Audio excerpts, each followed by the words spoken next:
my God, I can't even believe it. And if there's anyone out there that's still doubting Conor McGregor, I know there's a lot of people around me, a lot of people that I've heard on Twitter, social media, saying that Conor can't do it. Eddie Alvarez is just too tough of an opponent. That after watching him knock out RDA, after watching him go through all these epic wars that we've seen our Eddie Alvarez go through time after time again, Conor McGregor really brought the energy this time, was on point, and went in there. Eddie Alvarez looked like he was shook. And you would think that Eddie Alvarez is used to this kind of high, emotion of going in there. He's been a champion in Bellator. We've seen him for years and years and years. And you know what? Conor McGregor goes in there, knocks him out in the second round. I just really couldn't believe it. But look, before I give any of my reaction to any of that, which I literally got yelled at a couple of times tonight for being pretty loud. But I just wanted to say there's so many people out there that doubted Conor up until this point. At this point, guys, we don't want to hear it anymore. You can't doubt Conor anymore. You just can't. Just stop. Please just stop. You don't even know who Eddie Alvarez. Half of you don't even know who Eddie Alvarez is. Half of you didn't even know who Chad Mendes was. Half of you never watched a Jose Aldo fight in your life. Half of you, more than half of you. Well, let's get this straight.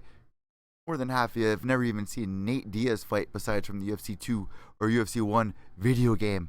So please just stop giving me predictions and tell me that you know about MMA when I'm the MMA correspondent. Please. All right, before I give my entire reaction, before I have a complete meltdown and rub it in everyone's face that Conor just won tonight, I am not a biased person. I make sure that I put a lot of effort and energy into doing my research here. I really try to break it down for everybody. My reactions are officially, and if it doesn't get any more official than this, up on Apple, iTunes, up on podbean.com. I have hundreds, thousands of listeners a week. If you listen to my picks tonight, God bless you, because we did pretty good. Let's break this card down from start to end. Katlyn Chookagian going in there. Honestly, guys, seriously, Katlyn Chookagian, she's been making a great splash in the UFC so far this year. This was on UFC Fight Pass, but Liz Carmouche, who's a UFC veteran of our country, because she served our country, going in there, landing some vicious takedowns on Katlyn Chookagian, and ends up winning that. Miller takes the cake in there. All right, so Belal Muhammad. I had the pleasure of interviewing Belal Muhammad coming into this fight. He originally was supposed to fight Lyman Good. USADA pulled Lyman Good out of this fight. Belal Muhammad was pretty upset about this. We were supposed to do the interview the night that Lyman Good got pulled. Belal was kind of shook up. He was like, can we reschedule this interview? I said, man, no problem. So Vicente Luque steps in. Now, I interviewed Vicente Luque's opponent from the season Ultimate Fighter that he was on. And he was, he's a tough dude. He's a very tough dude. He did take this fight on 2.5 weeks short notice. So went in there, Belal Muhammad, I don't want to say too much about this, but he just didn't look sharp like we're used to. And he does have a slow start in some of his other fights. But during my interview with Belal Muhammad, he said, I'm going in there. I want to end this fight quick, and I want to go in the stands and watch the rest of the fight. I hope that he was able to recover, get in the stands, and enjoy the rest of the fight, because it was an epic card. He got knocked out by Vicente Luque. It was very hard for me to watch. As an MMA correspondent, I got to learn not to get emotionally attached to these fighters that I do interview, but it is hard. You know what I mean? Like, you put so much research into it. God bless Belal Muhammad. He's still on my top 10 list. My top 10 list. He's on my top 3 list of debut fighters so far in 2016. This is his 3rd fight now in the UFC. He's only won 1 against Dodger. So, he didn't win that first fight against Alan Gilbane, who I interviewed before their fight, and 3rd round, he was doing amazing. So people were like all excited about Belal Muhammad going into the next fight. He beats Dodger, which has never been knocked out before. Belal Muhammad knocks him out in that fight, TKO. Now coming into this fight, you can just tell that the energy was really getting to him. And he ran out, first off. And Brian Sand even pointed out, like, the energy level here at Madison Square Garden. You look at Madison Square Garden, historic fights that have taken place in New York, and Belal Muhammad I was rooting for, but Vicente Luque, man, you got to watch out for him. This is now his 4th fight win streak. Absolutely vicious. All right, so after that, guys, this entire prelim card was amazing. And we're going to get into the Frankie Edgar fight. This was historic. My question to you guys, is this bigger than UFC 200? So Tim Boetsch versus Rafael Natal. This was a great fight. Tim Boetsch, I think he's 19-10, now making him 20-10, getting that knockout finish from Pennsylvania, so represent the East Coast, not too far away. Rafael Natal, great opponent. Originally going into this, I had Rafael to win it. As I looked into it, I always like to pay close attention to how the fighter's looking that week of the fight. And you know what? Tim Boetsch was looking amazing, confident. He was looking like he was just confident within himself, really understanding that he needs to win this fight or he could get that pink slip. Went in there, get the knockout. Great striking of Tim Boetsch. I have to mention that. His striking, you can tell he fixed up some of the holes from his last fight to this fight. Getting the TKO. All right, so Khabib Nurmagomedov. Khabib, however you want to mention it. Over here in America, a lot of people call him Khabib. His real name's Habib. I've gotten ridiculed before in the past for it. Joe Rogan calls him Khabib. I'm Habib. But tonight, going up against Michael Johnson. Michael Johnson was doing great in the beginning of that fight. That first round, landing a lot of the jabs, putting together a lot of the combinations, and even trouble for Khabib Nurmagomedov, rocking him at one point. Khabib was able to get the clinch up and was able to get his feet back underneath him. Was able to get Michael Johnson on the ground, and after that point on, he just looked unstoppable. A lot of the fighters that fight Khabib say that he just seems twice the size that he really is once he does get you down on the ground. His level of wrestling is like no other. So the big controversy here tonight after Khabib won, all right, Khabib won this fight. So the question is, after last week's fight of watching Tony Ferguson take on RDA in that 5-round fight, he looked amazing, doing his little dance routine, landing great connections. Is this enough to take the title? He was calling out Conor McGregor tonight after his fight, but his opponent, the person that we really wanted to see him fight, Tony Ferguson, the real El Cucuy, he got placed as #1 contender this week by UFC officials. So now, was that enough to make Khabib Nurmagomedov the #1 contender? This man's undefeated. I know that Tony Ferguson has on a 9-fight win streak in the UFC, but come on, you're undefeated. Can you really take that away after taking out Michael Johnson, who's coming off a knockout win over Dustin the Diamond, who hasn't lost since his last fight against Conor McGregor? He put together a win streak. Michael Johnson had some trouble against Nate Diaz not too long ago. Nate Diaz, after the fight with Michael Johnson, called out Conor McGregor and then was landed with that fight. So a lot of the fighters are now realizing that a lot of it has to do with the talk, the way you present yourself, the staging of it. And we saw that a lot with Joanna tonight. We're going to get into that in a minute. But Khabib Nurmagomedov, my question to all my Twitter followers, to all my YouTube followers on here, will that be enough to make him the #1 contender in the lightweight division? And after tonight, if that is the truth, his next opponent should be Conor McGregor, who is now officially, let me rub it in your face a little more, Conor McGregor. Absolutely amazing. If you guys did not buy the pay-per-view tonight, shame on you. Shame on you. It was absolutely amazing. My mom even wanted to watch the pay-per-view fights. My mom even knew who Conor McGregor was. I feel like my mom knows more than my friends even know about. People from like Guilford, people from Madison. People who pretend like they know fighting, they really don't at all. But yet they play the UFC game and think they know all about it from 10-second clips that they watch of Conor McGregor.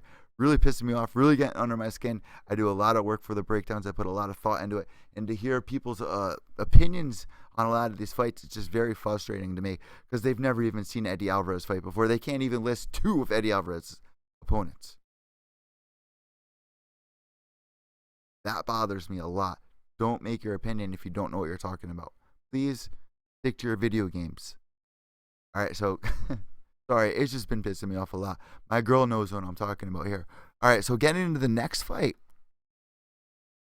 Going into the main event of the FS1 prelim card. And if this fight didn't convince you that you needed to spend money to buy an epic night at MSG, Frankie Edgar versus Jeremy Stephens. Now, Jeremy Stephens beat former champion, the former champion in Renan Barão, in an amazing fashion, by the way. Even rocked him a couple times. The power of Jeremy Stephens with 17 knockouts under his belt, going in against somebody like Frankie the Answer Edgar, fighting out of here on the East Coast, represent Frankie Edgar going in there and absolutely doing an amazing job finding trouble.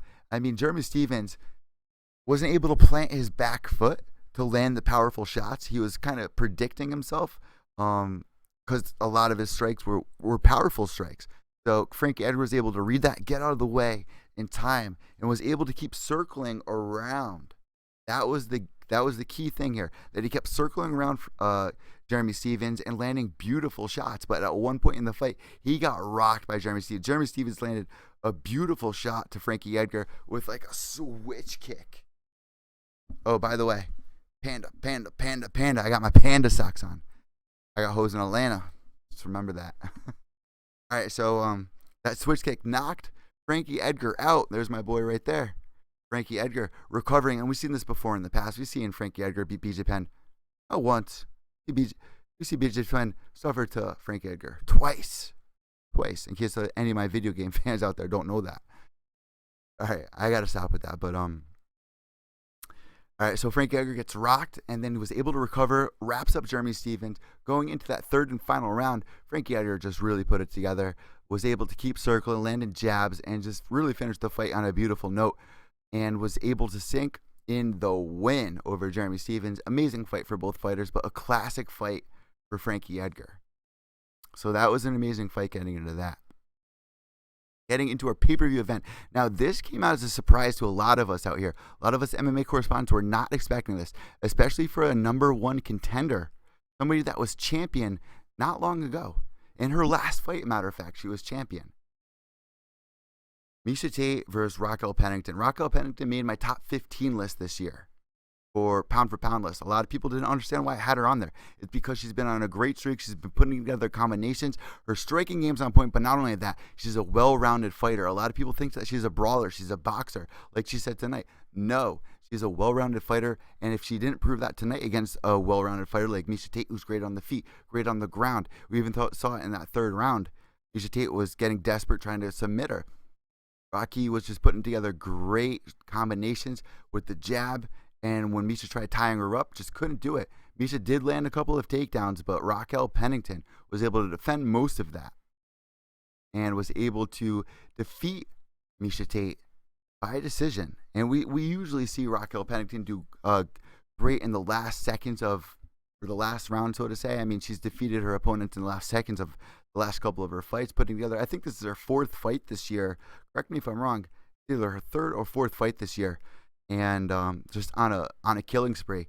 And Miesha Tate actually trained this girl in that season of Ultimate Fighter. A lot of my real MMA fans should know that. So Miesha Tate, after the fight, after she loses, and it almost seems spontaneous, like she was real upset with herself that she lost. It is MSG. It's one of the biggest fights. Miesha Tate was champion in Strikeforce before losing the belt to Ronda Rousey, then losing once again to Ronda Rousey, but did drag Ronda into the later rounds, which was uncharted territory for Ronda. Miesha Tate retired tonight, guys. That was a crazy way to start off the pay-per-view. Very upsetting. I was not expecting. A lot of my MMA correspondents out there from my MMA family weren't expecting that either. It caught me off guard. It caught a lot of people off guard tonight. So I do have to say, cheers to the career of Miesha Tate, because she's been one of the top contenders. To retire as the #1 contender, I do have to disagree with that. I do not know why Miesha's doing that. There's a lot of girls in the division that if you put up against Miesha Tate, it would be a nightmare for them. Miesha is a nightmare for a lot of these girls out there. And in that division where Miesha Tate, and I talked about this in the podcast, guys, this week, Pure Evil MMA, which is up on Apple iTunes, podbean.com, mentioned this week, we need to thank Miesha Tate just as much as we thank Ronda Rousey. So cheers to Miesha Tate's career if she is retiring tonight. It was an amazing performance to retire MSG on a night like tonight. I got to give her this. Cheers to Miesha and an amazing career. Only way to do that is with red wine, by the way. If you're saluting with your beer right now, shame on you. Only way to salute a retirement. I poured that glass of wine just for the retirement speech for tonight for Miesha. And I will be finishing the glass, by the way, because Conor McGregor has made history, and I will be telling my grandchildren about this, as I hope all of you guys will as well. Make sure you guys follow me on Twitter at evil_echo, at Pure Evil MMA. Also, on Facebook, guys. Make sure you follow me on Facebook. I'm trying to build that page up. I just made my Facebook page, so definitely go check that out at all you gotta do, facebook.com/Pure Evil MMA. Let me know what you guys thought about tonight. Let me know how your picks made. And also, I have some announcements. I have some big announcements tonight for our UFC pick'em. So, Pure Evil MMA podcast, we do a UFC pick'em segment, and we have some winners tonight, and I will be announcing that in a couple of moments. I can't wait to see what everyone's got going on Twitter. I bet you guys can't even believe I cannot wait to get on my phone. Pure Evil Army's going crazy here. This is all I have to show you. See all those? That's what's going on. That's what's going on in the Pure Evil Army. Nothing but shamrocks. That's our chat room. Shout out to the Pure Evil Army. Shout out to Ann. Shout out to Rizzer. Shout out to Yusuf. Shout out to Minion. Shout out to Kobe. Shout out to everyone in the Pure Evil Army. Kara, Leslie, Jody, Ann, Mike. Shout out to Pat. Shout out to Sammy. Shout out to Kat. Shout out to Karina. Shout out, Pure Evil Army. Shout out to all you guys tonight. Amazing night. Conor McGregor going in there. Cannot wait to break that down. But Misha Tate, salute to you, girl. Getting into our second fight on that pay-per-view card. Man, it was an epic night. Perfect night. My question to you guys, does this beat UFC 200? So our second fight was supposed to be Cowboy Cerrone versus Kelvin Gastelum. However, Kelvin Gastelum misses weight by almost 8 pounds and misses his chance tonight. Cowboy, however, was in the stands. And the big news tonight, allegedly, was supposed to be Mayweather, was supposed to be ringside. Conor McGregor was saying that he was going to call him out. Nope. Conor McGregor, so far, hasn't called out the news. The post-fight speech should be going down any minute now. After this, we'll all check it out together. Make sure you follow me on Twitter, and we'll review it together. But his big news, most likely, is D. Devlin being pregnant. So I hope that is the actual news. That would be amazing. Pregnant with twins. She definitely a lot bigger. But that fight with Cowboy Cerrone did not go down tonight. So unfortunately, Cowboy had to sit there and watch the rest of the fight. So Chris Weidman was doing great first round, second round over Yoel Romero. Going into that third round right off the bat, Yoel went in there. We usually see an explosive Yoel Romero. We did not see that in the first or second round. That third round, though, Yoel Romero, as soon as Chris was going for that takedown, Yoel just ran in, whoosh, switch kick, nails him with the knee. And Chris Weidman was just gushing blood. It was almost hard. It was very hard to watch that happen, especially for somebody who fought for MMA in New York. You really want him to win. He was winning that first and second round. I had Chris Weidman winning this. He should have won tonight. Yoel Romero pulling it off in the third round. Went around stomping around the octagon. Like so. Chris Weidman, man. It's going to be a rough night. He was our champion.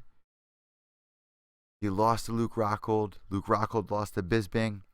Where that fight ended off, Yoel Romero calling out to Bisping. Bisping giving Yoel the finger, the double finger. Man, I think that's a great fight for Bisping. I think Bisping wins that fight. It's going to be a good fight. I think that's a better matchup for Bisping than it would have been to fight Chris Weidman, honestly. We're going to have to wait and see because Jacare Souza. My real MMA fans know what I'm doing right now. Jacare Souza should be the #1 contender next. So do you set up now Jacare versus Yoel before you do that title fight? Originally, it was supposed to be a 4-man tournament, remember. It was supposed to be a 4-man tournament between Luke Rockhold versus Jacare, and then you were going to have the winner of tonight between Chris Weidman and Yoel Romero face off against the winner of Rockhold and Jacare. But now that's not going to happen because Luke Rockhold pulled out about a week and a half ago, 2 weeks ago maybe now. Congratulations to Yoel Romero. Most likely going to be the next contender for that middleweight title. All right, so finally, we're getting into our championship fights. Finally, we can break this down, guys. The last 3 fights of this breakdown. And thank you for all the people that have been following me for the prediction show for Pure Evil MMA up on Apple iTunes, up on Podbean.com, for all my Droid users out there. We've been killing it with downloads. We've been interviewing a lot of great interviews. Diego Lima, Bilal Muhammad, we had Jose Shorty Torres, who's going to be defending the title very shortly for Titan FC. Oh, man, what a night. What a night. So make sure you guys subscribe down below. Make sure you subscribe on iTunes. Every week we go. So Joanna Jędrzejczyk defeating Karolina Kowalkiewicz. Karolina was moving forward the entire fight, even busted up Joanna. And in that third round, was it the third or was it the fourth, where she actually stumbled Joanna Jędrzejczyk, almost knocked her out. I thought the fight was going to be over. Rocked Joanna with a right hand. I'm pretty sure with the right hand. Joanna falls backwards. How long has my microphone been dead, guys? I am so sorry. I hope that my microphone has not been dead for too long. I lost volume on you guys for a second. I am very sorry about that. I pulled the back of my cord out. I hope that has not been going on this whole time. All right, so Joanna Jędrzejczyk versus Karolina Kowalkiewicz. The clinch game. I was telling you guys to all look out for the clinch game of Joanna Jędrzejczyk. Of Karolina Kowalkiewicz. However, Joanna Jędrzejczyk had the amazing clinch game here and was able to take round 1, 2, 3, 4, and 5, in my opinion. The judges had it a different way. Karolina did land and kept moving forward, was landing some decent jabs, but Joanna, he kept the same pace throughout the entire fight all night long. What is next for Joanna? That's my question to you guys. What is next for Joanna Jędrzejczyk? She's taken out everyone in the division. She's the only undefeated champion at this point in the UFC right now. So cheers to Joanna Jędrzejczyk.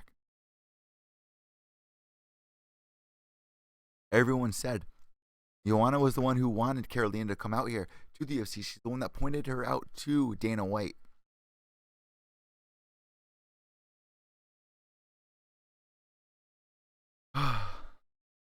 It's just, what's next for Joanna Jędrzejczyk? That's the question. All right, so Wonderboy versus Woodley. This was really weird because at the end of this, all right, so first, second, third, fourth, and fifth round, very even both ways. I thought that Woodley was doing a better job than I originally planned.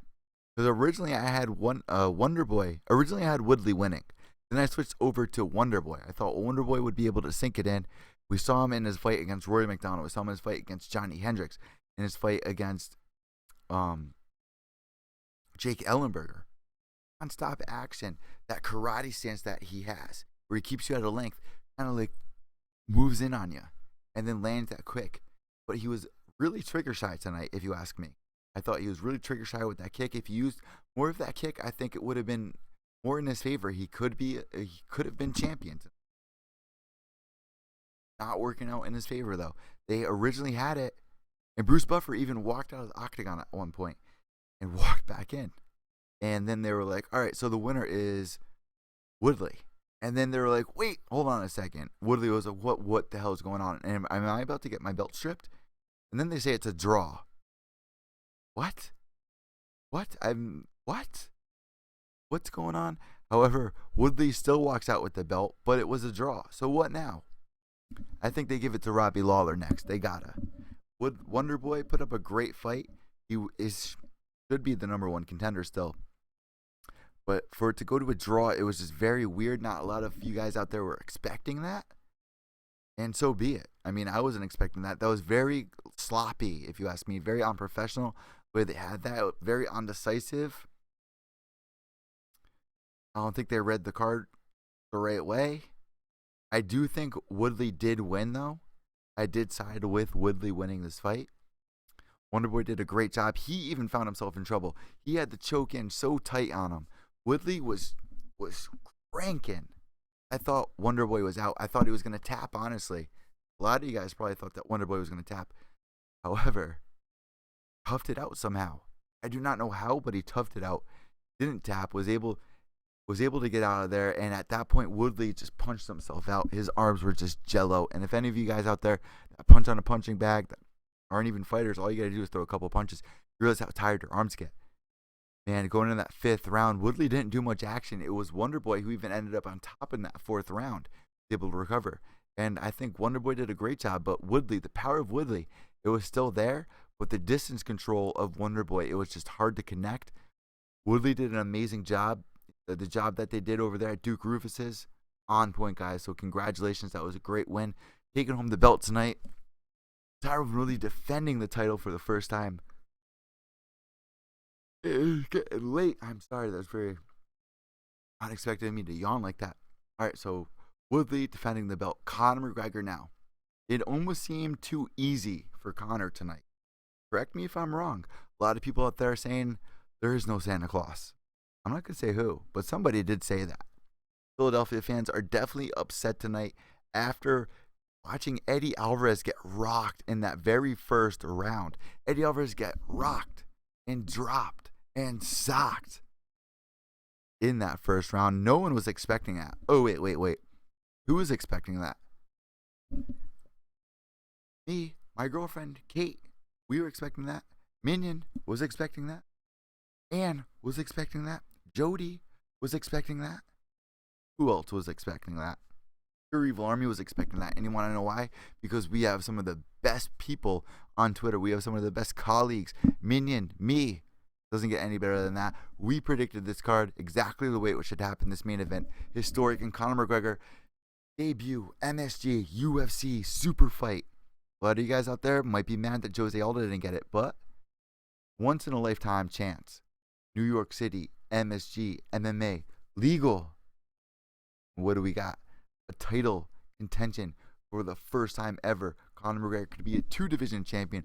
Going in that first round, Eddie Alvarez. You would think that he's used to this hype. You're used to this momentum, the energy. Conor proving it once again. He's just on another level. He went up to 170. Beat Nate Diaz. I know that a lot of people think that they put Nate Diaz on a pedestal, but to a 145er, Nate Diaz is a nightmare.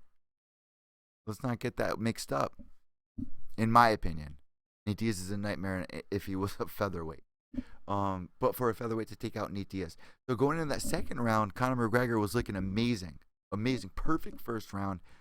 I thought that he was going to finish Eddie Alvarez after he knocked him down that first time. Eddie just couldn't connect, couldn't find the rhythm. Conor, once again, with that lull stance. Kind of similar to the Wonder Boy stance, that karate-style stance. We see it with Gunnar Nelson. Same kind of Irish stance. First round was absolutely amazing. Knocking down Eddie Alvarez. Going into that second round, it was lights out for Eddie Alvarez. He found himself in trouble. Same exact game plan Conor had in that first round. He executed in that second round beautifully. Knocking out Eddie Alvarez with the big hand. Just like we saw with the Brimage fight in Conor McGregor's debut. Just like we saw in the Dennis Seaver fight. Just like we saw in the Chad Mendes fight. Just like we saw in the Jose Aldo fight. Just like we saw in the Dustin the Diamond fight. Come on, guys. I don't want to hear your opinions about Conor McGregor if you've only seen 2 of his fights. If you've only seen his fight against Chad Mendes, if you've only seen his fight against Jose Aldo, if you've only seen his fight against Nate Diaz, it's not enough to make your pick. Please don't tell me. Don't tell the pure evil army. We saw this coming in here. I did say Eddie Alvarez had a great chance in that first round. In the later rounds, but he couldn't beat Conor McGregor. He couldn't get through that wall. We saw this time after time with Conor McGregor. He knocks down the wall of all of his opponents, breaks them down with the leg kicks, breaks them down with the punch, breaks them down with the body shots. Eddie Alvarez just couldn't take that left hand of Conor McGregor. And now we have, for the first time ever, guys, a 2-division champion. I was literally screaming at the top of my lungs. You can hear my voice is kind of gone. That's because I've been screaming all night long. And as you can see, I usually have the UFC background behind me. I'm not in studio tonight. I'm actually set up somewhere else tonight. Give a quick look around where I'm at tonight. I was actually watching it upstairs. There's actually a big screen. I've been watching. Absolutely amazing night. I'm so happy that Conor McGregor won, and now the 2-division champion. I'm waiting to hear what his news is. I can't wait. Make sure you guys check out the weigh-ins. Make sure you guys give me a follow on Twitter. So happy that we won tonight, guys. Welcome to New York. That was the perfect way to set tonight off. If you ask me, Dana White and the MMA gods are smiling right now. I can tell you that. And thank you to all my followers out there that listen to me. Conor McGregor, going in there, getting it. 2-division champion, making it almost look too easy at welterweight. And Joe Rogan was even saying Conor McGregor looked great at 145, but it was almost a diminished Conor McGregor. We're going to see Conor at his full potential. We saw Conor go up to 170 and make his way back down to 150. and he looks 155, and he looks absolutely great. It's perfect. Will he defend now that lightweight title? Let me know what you guys think. Welcome to New York, MSG. I hope Conor has a great night tonight. It was an absolutely epic night of fights.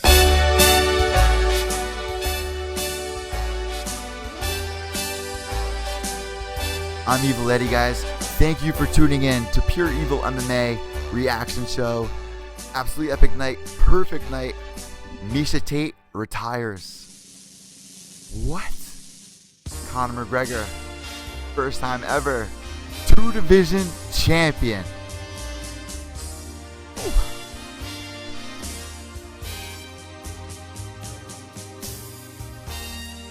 Don't doubt Conor McGregor anymore, guys. It is in the books. MSG UFC 205, historic night. Thanks for tuning in. Subscribe down below.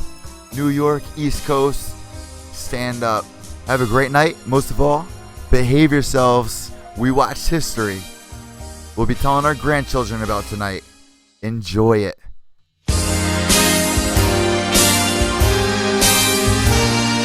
And good night, New York. Congratulations, Conor, and every fighter on tonight's card. Have a great night, guys. I'm Evil Eddie from frontproofmedia.com. I'm out. Behave yourselves.